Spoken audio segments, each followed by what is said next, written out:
Hi, I'm Ken from CoverGuard, and we hope to share a couple of quick tips to make your learning curve short and your first experience a very positive one. You're going to love the features and benefits that can save you time and materials on the job. You'll install the back channel and the back of the fittings first. A recommendation is to take these zip ties and put them approximately where you think you're going to need those.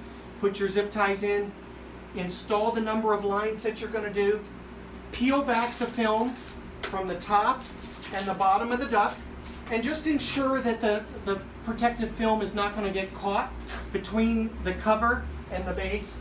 And then you just snap this on, and you'll want to make sure that it goes totally inside of the base. If you need to cut the duct, the easiest way with a chop saw is to nest the top and the bottom together and then cut it where it needs to go, both at one time with a fine tooth blade. If you're going to use snips, I would encourage you, they need to be straight snips. They can't have the tip curved to the left or the tip curved to the right. And what you do is you basically snip the two sides where you want to cut it. Then you'll break these off.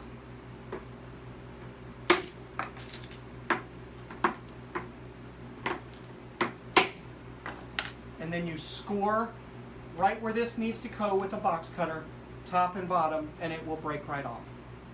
The wall inlet is has a bubble so that you can have a nice sweep of your line sets into the wall. But again, these channels make installing it very easy. Install your quarter turn cam screws and you're good to go. Always recommend that you put some piece at the bottom to secure it from ever sliding down. And so whether you use an end cap that reduces down to a single zone system, if you choose, you can cut this if you want it tight for a little bit for maybe a 2-zone system, or if you've got 3 or 4 zones, you can put a regular coupling at the very bottom and come out with all of your line sets to the condenser.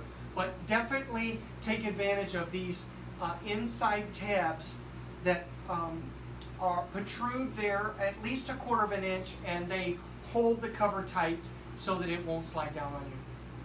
We have 2 flex tubes, a small and a large, depending on the number of line sets that you're doing. And of course, for existing lines, you can always slit the bottom underneath with a box cutter and then zip tie this closed right over existing lines to simplify that. But you'll need one of 2 fittings, either directly through the wall with our wall flange.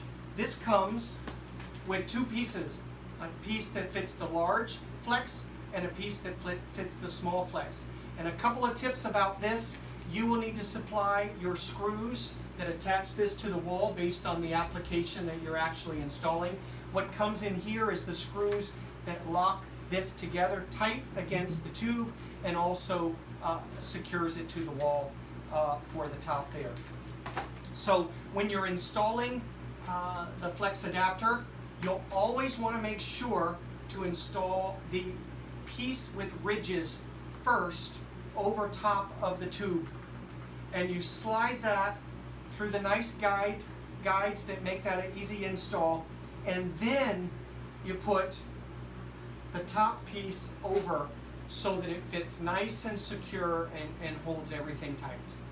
And so whether it's a sharp 90 or a 45, which will be just a little bit less of a bend there, or maybe a 90 sweep, they all work the same way with regards to growing, to fit the needs of how many ducts that you have, and use our no rust quarter turn cam screws for easy installation. Now the inside and the outside 90 elbows make a beautiful curve to finish off going around the corner. But the one size fits all design requires that you take a box cutter and you just cut where it's scored based on how thick and how many line sets you're going to run through. The bigger the duct, the more you leave, the skinnier the duct. You just cut this off, and then what will happen is these clips will clamp right down over top of the cover and lock it tight. and it will leave a beautiful, smooth finish. The same with the inside 90. When you cut this off, you'll have a piece that you throw away, and that will be what allows this to go tight against the building and tight against the duct and give you a beautiful fit. Our T is our most versatile and unique of our fittings, going from large multi-zone splitting out based on where you need the different lines to go. But the way that it works, no matter whether you're coming in from either direction, there will be some foam for you to install to keep that tight, so that when you go down from the fully expanded down to the reduced, you can keep a single piece looking beautiful.